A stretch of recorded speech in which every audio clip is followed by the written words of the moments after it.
en el evento que hemos organizado para el día de hoy, que es un foro de análisis sobre la ley APP, es decir, la ley de asociaciones públicas privadas. Es muy importante para nosotros que se debata este tema porque desafortunadamente se ha tendido una cortina de silencio en torno a él y nos parece que es un tema fundamental debido a que dentro de lo que se está planteando a partir de la minuta que conocemos que envió el Senado de la República, pues existe una situación muy complicada de privatización total y absoluta en nuestro país. Se encuentran con nosotros el economista Arturo Huerta, quien ha publicado más de 12 libros, especialista también en este tema, que consideramos nosotros que para la discusión es importante tomar en consideración todos los elementos que él pudiera aportar para el debate que debería de haber en la Cámara de Diputados y este debate que debería de traspasar los muros de este recinto para poder llegar a la sociedad. Se encuentran con nosotros el diputado Enrique Ibarra, vicecoordinador del Partido del Trabajo, la diputada Ifigenia Martínez, el diputado Mario Di Constanzo, la diputada Terelupe Reyes y la diputada del PRD, Florentina Rosario. Estamos en espera también de la incorporación del diputado César Augusto Santiago, quien también será ponente dentro de este foro. Para dar inicio, le daremos la palabra a Arturo Huerta y pues estamos considerando de 15 a 20 minutos cada uno de los ponentes que nos van a acompañar en el transcurso de este evento. De nueva cuenta les damos la bienvenida y le cedemos el micrófono a Arturo Huerta. Bueno, muchas gracias. Agradezco a la diputada Laura Castillo la invitación por estar en este debate. Como bien sabemos, el 12 de octubre el Senado de la República aprobó la ley de asociación público-privada que permitirá al gobierno federal asociarse con particulares para la prestación de servicios públicos. Los permisos, asociaciones y autorizaciones con particulares para prestar servicios al gobierno se otorgarán hasta por 40 años. Esta ley será aplicable a las dependencias de entidades federales, así como a estados y municipios. Estos podrán asociarse con particulares para construir infraestructura, así como servicios de educación, salud, vivienda, agua, electricidad, servicios de basura, etc. Es decir, en todos los servicios públicos donde queda excluida la industria petrolera, la cual con la reforma energética de 2008 se aprobó la participación del sector privado en nuestro sector, solamente quedará excluida a las Fuerzas Armadas. Esta ley de asociación público-privada de servicios públicos se inscribe dentro de la Ley Federal de Responsabilidades Hacendarias, que obliga al gobierno federal a trabajar con disciplina fiscal. Para ello, el gobierno ha tenido que disminuir su gasto de inversión, así como aumentar impuestos, los precios y tarifas de los bienes y servicios del sector público, justo para lograr la disciplina fiscal. Entonces, al no poder incrementar la inversión para el desarrollo de la infraestructura, como para la prestación del resto de servicios públicos, la ley de asociación público-privada viene a legalizar la participación del sector privado en la prestación de dichos servicios. Es por lo tanto la política de disciplina fiscal la que reduce la participación del Estado en la actividad económica e impulsa el proceso de privatización de la economía.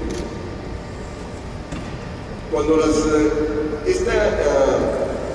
aprobado por el Senado contempla que cuando las convocatorias sean declaradas desiertas, el gobierno puede adjudicar los contratos directamente, es decir, de forma discrecional, lo que puede dar lugar a grandes negociados por parte de las autoridades públicas. La Secretaría de Hacienda, por su parte, estará facultada a interpretar la ley legislativos. Ya no será la Suprema Corte de Justicia, sino le dan poderes plenipotenciarios a la Secretaría de Hacienda.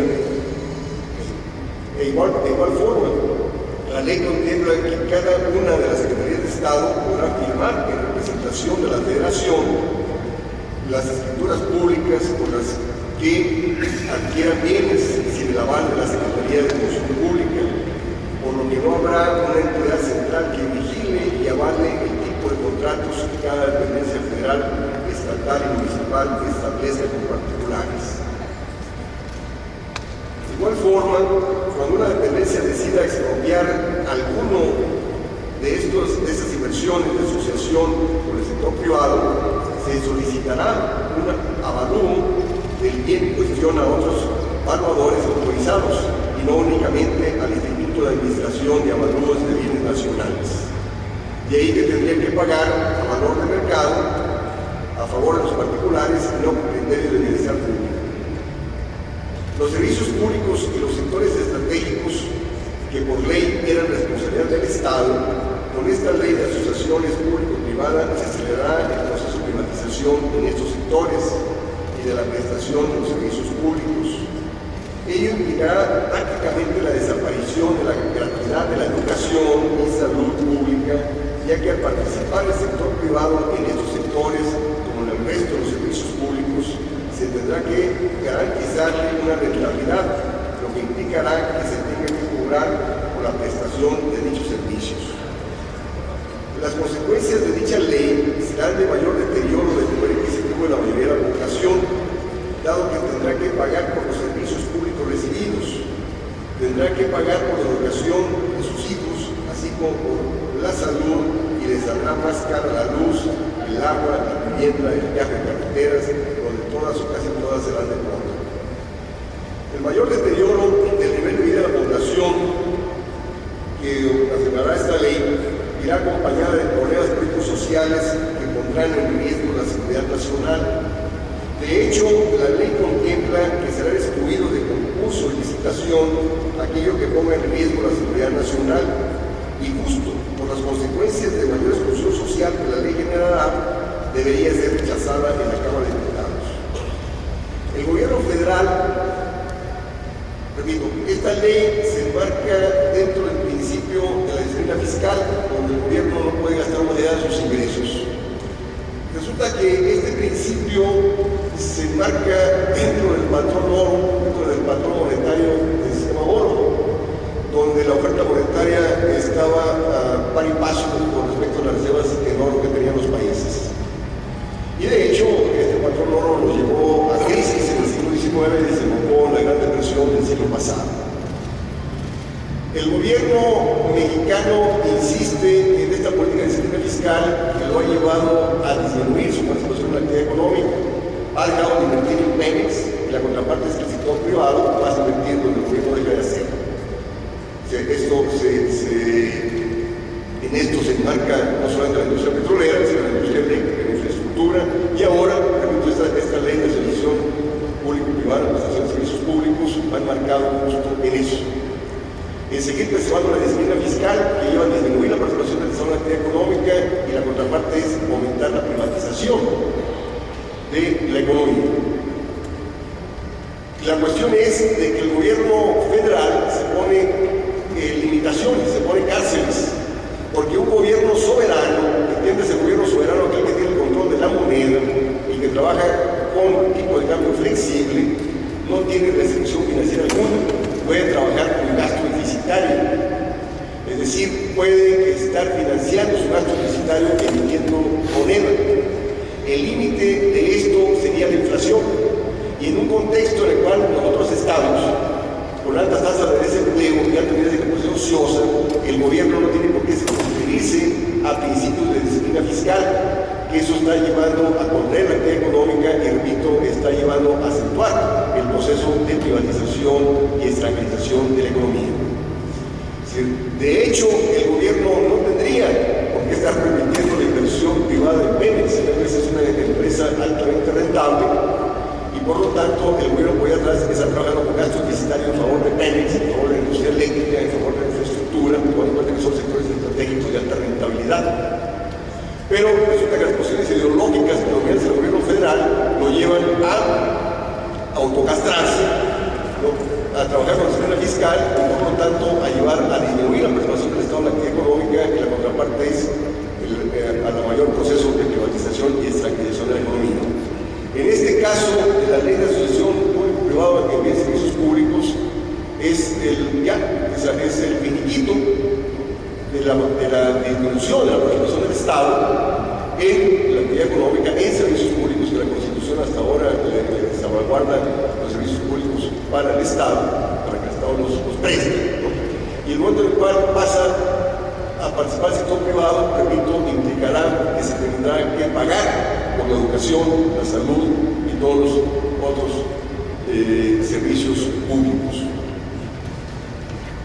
El gobierno, repito, no necesita asociarse con el sector privado para la prestación de servicios públicos ni para el desarrollo de sectores estratégicos de la economía.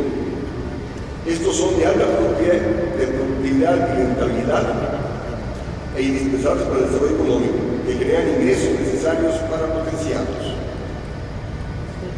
Por décadas, el Estado ha desarrollado los sectores estratégicos y los servicios públicos sin necesidad de asociarse con el sector privado. El problema es que estamos en este contexto de globalización, de economía abierta, con dólar barato, que genera un proceso de competencia donde las importaciones desplazan a la producción nacional. Y por lo tanto, los productores del sector agrícola y del sector industrial ya no tienen los niveles de rentabilidad que tenían antes. Entonces, ante esa situación, los flujos de recursos se han ido a la esfera financiera especulativa y el gobierno les ha cedido sectores estratégicos para que pasen a invertir en ellos. Es decir, ante la falta de opción de rentabilidad del sector agrícola y del sector industrial, ahora el gobierno les abre los servicios públicos para que pasen a invertir en servicios públicos que obtengan la rentabilidad en ellos. Estamos viendo cómo este proceso de privatización y extranjerización nos ha ayudado a estar más sobredesarrollados de lo que estábamos en los 80. Hoy día tenemos menos industria, menos agricultura, menos empleo formal, no tenemos manejo soberano de la política económica. En este contexto de autonomía del Banco Central, en este contexto de disciplina fiscal y estabilidad de la moneda, repito, hemos partido el manejo soberano de la política económica para satisfacer las demandas nacionales. Y en esto se inserta esta ley de asociación público-privada en la prestación de servicios públicos. El gobierno puede trabajar con gasto público deficitario para impulsar y mejorar la prestación de servicios públicos y los sectores estratégicos sin generar presiones inflacionarias ni sobreendeudamiento. La economía tiene altos niveles, repito, de capacidad ociosa y alto desempleo, por lo que habría capacidad productiva de respuesta para hacer frente al mayor gasto público. Además, al impulsar la actividad económica, aumentaría la captación tributaria, lo que permitiría hacer frente al pago de la deuda emitida como para reducir el déficit inicial. No hay justificación económica para la aprobación de dicha ley, pero esta se inscribe en el proyecto privatizador de los partidos